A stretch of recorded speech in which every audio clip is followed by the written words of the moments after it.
Este é o João. João ronca tão alto que mantém sua mulher, crianças e vizinhos acordados. João sabe que ronca e sua mulher já dorme em outro quarto. O que o João não sabe é que roncar também é muito ruim para a sua saúde. Quando o João ronca, suas vias aéreas são parcialmente bloqueadas, restringindo o volume de oxigênio que ele respira.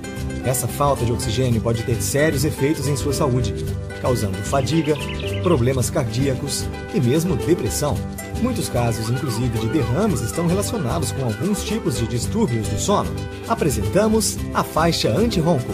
Nosso sistema é cientificamente comprovado e recomendado por médicos. Ele mantém a mandíbula inferior numa posição levantada, permitindo que o ar flua normalmente durante a noite, e também deixa a esposa de João dormir tranquilamente novamente.